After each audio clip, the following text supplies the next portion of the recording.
23 मार्च भगत सिंह, सुखदेव, राजगुरु तीनों की फांसी का दिन 24 मार्च निश्चित हुआ था, लेकिन 23 मार्च को उनको फांसी दे दी गई। मैंने कहा था कि भगत सिंह का नाम तो लगभग इस देश के हर व्यक्ति की जुबान पर है, पर सुखदेव राजगुरु को 23 मार्च के दिन इतना ही याद किया जाता है कि भाई वो उसके साथ ये भी फांसी लगे। मेरे मन में था कि सुखदेव और राजगुरु का अलग अलग एपिसोड देकर आपके सामने इन दोनों का व्यक्तित्व भी आपके सामने रखूं। सुखदेव का मैंने कल दिया, आज राजगुरु का दे रहा हूं। राजगुरु शिवहरि राजगुरु। शिवहरि राजगुरु पूरा नाम था। पुणे का रहने वाला, महाराष्ट्र का शेर। क्रांतिकारी गतिविधियों में सबके साथ भगत सिंह, चंद्रशेखर आजाद, शिव वर्मा, सुखदेव, अन्य भी बहुत सारे क्रांतिकारियों के साथ क्रांतिकारी संगठन में सहयोग देने वाला, सब जगह प्रेजेंट रहने वाला, हर गतिविधि के अंदर भाग लेने वाला, भाग लेने के लिए हमेशा उत्सुक रहने वाला शिवहरि राजगुरु। भगत सिंह और सुखदेव की बात हो गई आपसे, भगत सिंह की फैमिली की बात भी हो गई आपसे। आज का दिन शिवहरि राजगुरु को जानने का है। हर प्रकार की क्रांतिकारी घटनाओं में साथ रहने वाला, मन में एक इच्छा पाले हुए था, क्योंकि लाहौर में लाला लाजपत राय के शहादत के बाद क्रांतिवीरों का जो बात का कारनामा था, उसमें भगत सिंह और सुखदेव दोनों थे। और उस सारे के लिए सब कुछ पुलिस को पता था, सब कुछ हो रहा था, सब कुछ हो चुका था, वो सब चल ही रहा था। इसके मन में ये था कि मुझे भगत सिंह से पहले बलिदान होना है, बलिदान में मुझे प्रथम स्थान लेना है और भगत सिंह से पहले मुझे बलिदान होना है। दिल्ली में क्रांतिकारी संगठन की एक मीटिंग होती है, उसके अंदर एक चर्चा का एक विषय आता है। वो क्या कि हमारे क्रांतिकारी संगठन में एक व्यक्ति भाई जान लिया गया, पहचान लिया गया। आपस में उन्होंने चर्चा की, उस व्यक्ति को नहीं पता चला कि हमारे में से ये व्यक्ति, मैं उसका नाम नहीं लेना चाहूँगा, ठीक नहीं लगेगा, क्योंकि उसके पहले उसने काफ़ी ठीक काम भी किए थे। कब कमज़ोर पड़ गया, कैसे हो गया, क्या हो गया, लेकिन पता चल गया कि ये व्यक्ति हमारी कुछ सूचनाएं, हमारे सब गतिविधियों में साथ भी रहता है, करता भी है, और कुछ सूचनाएं कुछ पुलिस को भी देता है। जब ये कन्फर्म कर लिया गया, सारी सूचनाएं नहीं दे रहा था, कुछ सूचनाएं पुलिस को भी देता है, उसके कारण से बहुत नुकसान होना आरंभ हो गया था। आपस में तय हुआ इस व्यक्ति को दंडित करना है, और वो दंड देने का काम सौंपा गया शिवहरि राजगुरु को। और राजगुरु के साथ शिव वर्मा, एक दूसरा क्रांतिकारी, उन दो लोगों को ये काम सौंपा गया कि इस गद्दार को, इस व्यक्ति को जो हमारे साथ रहता भी है, इसको दंडित करना है, पर ये काम आपका है, पता भी ना चले इसको, लास्ट मोमेंट तक भी पता ना चले कि मेरे लिए ऐसी कुछ सजा निश्चित कर दी है क्रांतिकारी संगठन में। दिल्ली के पार्क में सुबह शाम ये घूमने वाला व्यक्ति जिसको दंडित किया जाना है, मैं नाम नहीं ले रहा, 2 दिन रेकी की गई, सुबह भी जाता है, शाम को भी आता है। शाम को एक दिन वो सैर में चल रहा था और ये खड़े थे राजगुरु, शिव वर्मा, इसी प्रतीक्षा में। वो राजगुरु की तरफ बढ़ रहा था, ये राजगुरु उस गद्दार की तरफ बढ़ रहा था। लेकिन जब इसने गोली चलाई तो कहीं उसने देखा कि गोली चलाने लगा है, तो पीछे मुड़ने लगा, वो गोली पीठ में लगी। इसको दुख हुआ कि नहीं, इसको पीठ में नहीं, इसको छाती पे मारनी थी। एक गोली और चलाई, गिरने के बाद वहां से निकल गया। पर शिव वर्मा को लगा कि ये गद्दार कहीं ऐसा ना हो बच जाए, 3-4 गोली उसके ऊपर और दाग दी, बौछार कर दी, और पूरी तरह से उसको ढेर करने के बाद, कन्फर्म हो जाने के बाद कि ये समाप्त, फिनिश, ये भी वहाँ से निकल गया। ये भी वहाँ से निकल गया, शिव वर्मा भी। पुलिस शिव वर्मा का पीछा उतना नहीं कर पाई जितना राजगुरु के पीछे, चूंकि वहां शोर पड़ गया था, पकड़ो पकड़ो पकड़ो पकड़ो। सब एक शाम की शांति में, सन्नाटे में, खामोशी में, गोलियों की बौछार आवाज, मर गया मर गया, मार दिया, पकड़ो पकड़ो, टा टा टा, ये सब चल रहा था। और पुलिस राजगुरु के पीछे भी लगी हुई थी। दौड़ते दौड़ते राजगुरु ने सड़क को छोड़ा और रेल की पटरी के साथ दौड़ना शुरू कर दिया। फिर देखा कि नहीं, मैं पकड़ा जाऊंगा, मुझे रेल की पटरी भी छोड़नी होगी। वो सब भी पैदल थे। रेल की पटरी छोड़ करके शाम रात में बदल रही थी, सूरज डूब चुका था, अंधेरा अपनी आगोश में लेने लगा था सारे माहौल को। उस अंधेरे का लाभ उठाता हुए ये पटरी छोड़कर पास के जंगल में घुस गए। और जंगल के बाहर एक गन्ने का बहुत बड़ा खेत, उसमें बहुत ज़्यादा पानी लगा हुआ था। घुस तो गए पर अंदर पानी, बहुत भयंकर पानी। उस पानी के अंदर खेत के बीचों बीच दूर जाकर के कहीं लेट गए पानी के अंदर। केवल आंख सामने रही देखने के लिए कि मेरी तरफ जो भी आएगा, मेरे पास पिस्टल तो है ना, मैं उसको उड़ा दूंगा। लेकिन आंख बाकी पानी और दलदल और कीचड़ के बीच में अपने आप को देख रहे हैं। अब मौत मेरी तरफ बढ़ेगी, हा, मैं भगत सिंह से पहले बलिदान हो जाऊंगा, खुश प्रसन्न, लेकिन ऐसे नहीं मरूंगा, ऐसे नहीं, मुकाबला करके आखिरी श्वास तक मुकाबला करूंगा। पुलिस रात की उस अंधेरे में टॉर्चें मार मार के देखा, पता लगा कि नहीं, वो कहीं भाग गया। निराश हताश होकर पुलिस पीछे चल पड़ी। थोड़ी देर के बाद ये उठा और वहां से सीधा स्टेशन पर जाके, दिल्ली से एक मथुरा की ओर ट्रेन जा रही थी, बैठकर, रात का समय था, बैठा वहां आगे जाके स्टेशन में, मथुरा में उतर के यमुना के किनारे गया, स्नान किया, कपड़े बदले, वो फेंके। उस बैग में एक पिस्टल और एक ड्रेस रहती थी, कहीं भी वेश बदलना पड़ सकता है। जैसे लाहौर में लाला लाजपत राय के शहादत के बाद उन क्रांतिकारियों ने जो बदला लेने के बाद जब भगत सिंह वहां से भागे थे, तो भगवती चरण क्रांतिकारी की श्रीमती दुर्गा भाभी ने उसको हैट लगवाया, टाई लगवाई, ऑफिसर बनाया, खुद उसकी पत्नी बनकर ट्रेन में बैठ करके लाहौर से आगरा पहुंचा के आई थी ये दुर्गा भाभी। इसका नाम नहीं लेंगे हम।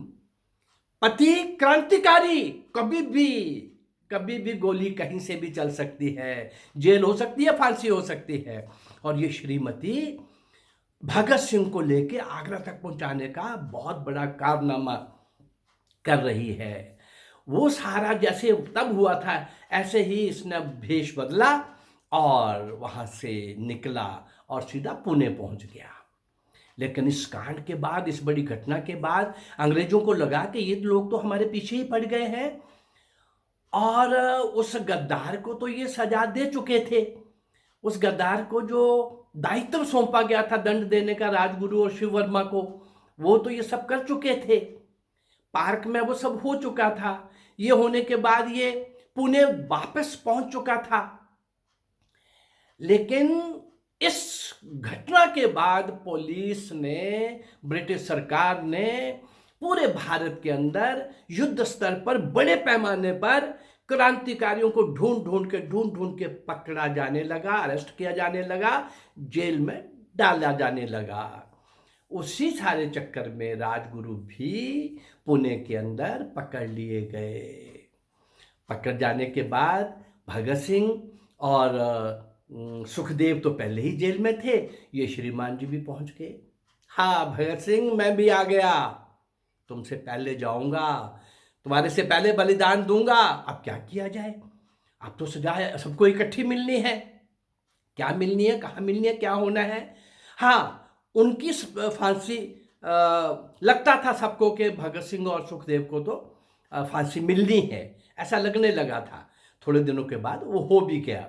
लेकिन मैं भगत सिंह से पहले जाऊं, मुझे पता नहीं फांसी ये दे ना दे। तो अनशन, कुछ भी नहीं खाना, पेट की आंतें सूजने लगी, बहुत कष्ट। वो जो जिस प्रकार से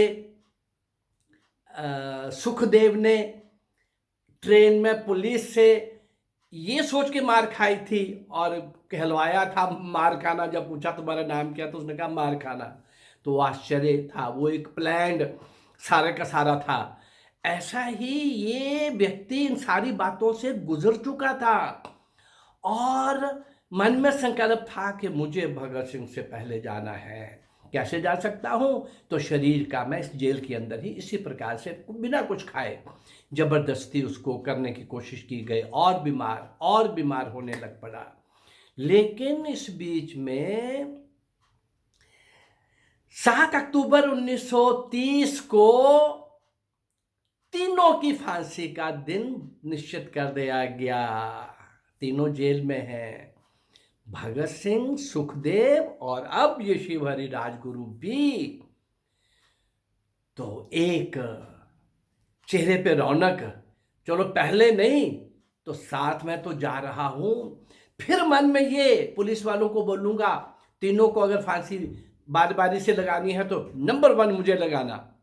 अब ये उसका मैं बता रहा हूं, उसका नशा, उसका जुनून, उसका उत्साह, बलिदान होने की पहल में उत्सुक, बहुत कीन, ईगर आगे बढ़ रहा है।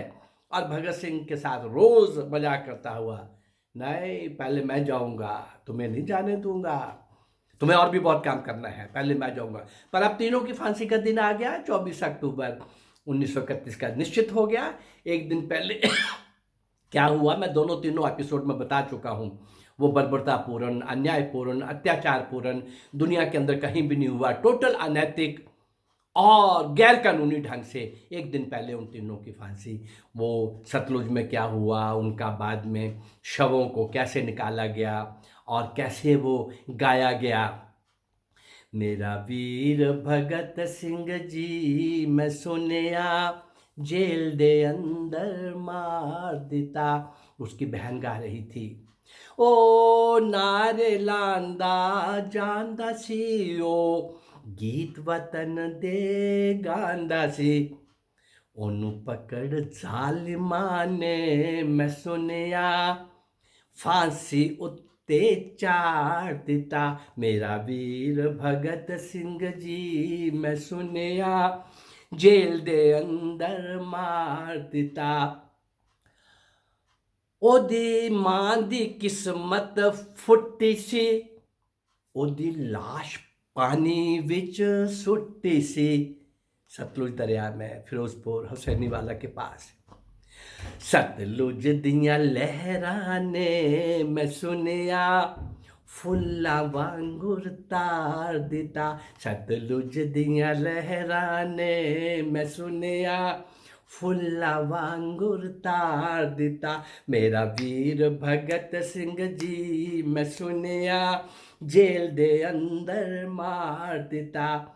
भगत सिंह की बहन, जिसका पूरा परिवार, दादा जेल में, बाप जेल में, दोनों चाचा जेल में, चारों भाई जेल आ जा रहे हैं, वो बहन भाइयों की, चाचा की, पिता की, दादा की सेवा करने वाली एकमात्र बहन चली हुई है जेलों के अंदर और अब गा रही है। नाम तो उसको भगत सिंह का लेना था इसलिए कि वो उसकी बहन थी, लेकिन सतलुज की लहरों ने तो उन तीनों पुष्पों को बहने नहीं दिया, ऊपर उठाकर जनता ने हथेली में ले लिया तीनों के शवों को और पास के गांव हुसैनी वाला में उनका जो संस्कार हुआ, लाहौर में इकट्ठा हुआ सारे का सारा समूह वहां पहुंचे। वो बहुत बड़ा समूह था, बहुत बढ़िया, अच्छे तरीके से जो चाहते थे उन शहीदों की संस्कार को सेलिब्रेट किया गया। मैं जानबूझ के ये शब्द प्रयोग कर रहा हूं, सेलिब्रेट किया गया, ऐसे एकांत में नहीं होने दिया गया, सतलुज के हवाले नहीं करने दिया गया। ये सब करने के बाद इन तीनों की शहादत के बाद पूरे देश के अंदर जो संदेश गया, क्रांतिकारी और जागे और उठे, और इस प्रकार की जो राजगुरु की इच्छा थी पहले भगत सिंह से, वो तो शायद नहीं हुई पूरी, क्योंकि तीनों को जब फांसी से ला रहे थे तीनों तख्ते अलग अलग थे, और तीनों को जब अपने अपने कमरों से ले जाया जा रहा था, तीनों को पता था एक दिन पहले हमसे यह अन्याय हो रहा है, वो कोई नहीं, हमको तो जाना ही है। क्या बोल रहे थे? भारत माता की जय, इनकलाब जिंदाबाद, वंदे मातरम, वंदे मातरम, ये कहते हुए फांसी की ओर बढ़ रहे हैं। फांसी के फंदे को अपने गले में डालकर हमेशा की नींद सोने वाले ये तीनों शहीद अंग्रेजों के लिए जो मैसेज छोड़ गए वो तो था ही, लेकिन भारत के उन लोगों के लिए, विश्व में बसे उन भारतीयों के लिए, अरे भारत माँ की कोख से इस प्रकार के सपूत भी जन्म ले रहे हैं, ऐसे क्रांतिकारी जो भारत माँ की बेड़ियों को काटने के लिए कुछ भी करने के लिए तैयार हैं। ये उदाहरण प्रस्तुत करने वाले 3 लोगों में से आज राजगुरु का मैंने चरित्र आपके सामने रखा, चूंकि जब इनको हाँ, इस बीच में क्या हुआ था, दिल्ली की असेंबली में एक बम फेंकने का क्रांतिकारी संगठन ने निर्णय लिया था। ये बहुत इंपॉर्टेंट बात है, और उस निर्णय के अंदर ये चाहते थे राजगुरु के मुझे ये वो काम दिया जाए, लेकिन वो काम सौंपा गया भगत सिंह और बुटकेश्वर दत्त को। वो सबको पता है, अब मैं उसको लंबा नहीं करूंगा। और भगत सिंह बुटकेश्वर दत्त जब असेंबली के बम विस्फोट के लिए तैयार हो गए तो ये नाराज होकर, गुस्से होकर के पुणे चले गए थे, क्योंकि उस घटना के बाद, उस कांड के बाद जब ये दोबारा मिले, असेंबली के लिए तैयार थे, मैं जाऊंगा क्योंकि भगत सिंह से पहले मुझे बलिदान होना है। तो वो सारे का सारा मैंने आपको बताया है। जब वो इनको दायित्व नहीं मिला, वो जो था भगत सिंह और उसके साथ बुटकेश्वर दत्त को भी, और उस कांड के बाद, उस घटना के बाद उनको भी जेल में डाला हुआ था। इस भी लार्ज स्केल की पकड़ के ऊपर इसको भी जेल में डाल दिया गया। आगे का वर्णन मैंने आपके सामने कर दिया है। ये बीच में थोड़ा सा मुझे लग रहा था कि शायद न्याय नहीं होगा अगर मैं ये बताऊं कि असेंबली बम कांड के अंदर, विधान परिषद के बम कांड के अंदर जो भगत सिंह बुटकेश्वर दत्त ने किया, ये करना चाहता था, पर क्रांतिकारी संगठन का अनुशासन था नहीं, ये जाएंगे। राजगुरु को जानने के बाद, पिछले कल सुखदेव को जानने के बाद, उसके पहले भगत सिंह को जानने के बाद, उसके बाद भगत सिंह की फैमिली को जानने के बाद, ये क्रम जो चला हुआ है ये कहाँ जाके रुकेगा? मैं तो वीर मंगल पांडे से सुभाष चंद्र बोस तक पहुंचने वाला हूं। अभी इन्हीं 90 वर्षों के अंदर 100 से ज्यादा अनसंग हीरो, नायक और नायिकाएं आपके सामने रखने वाला हूं।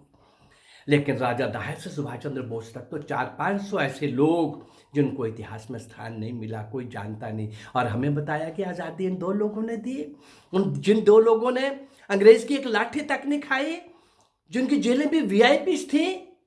इस किस्से को फिर दोहराएंगे, पर आज राजगुरु सुखदेव भगत सिंह को श्रद्धांजलि देने का काम जो आरंभ किया था, आज भगत सिंह सुखदेव का बताने के बाद राजगुरु का भी बता करके, क्योंकि राजगुरु और सुखदेव की चर्चा बहुत कम होती है, तो ये भी जीवन अपने आप में पूर्ण जीवन थे, किसी से कम नहीं थे।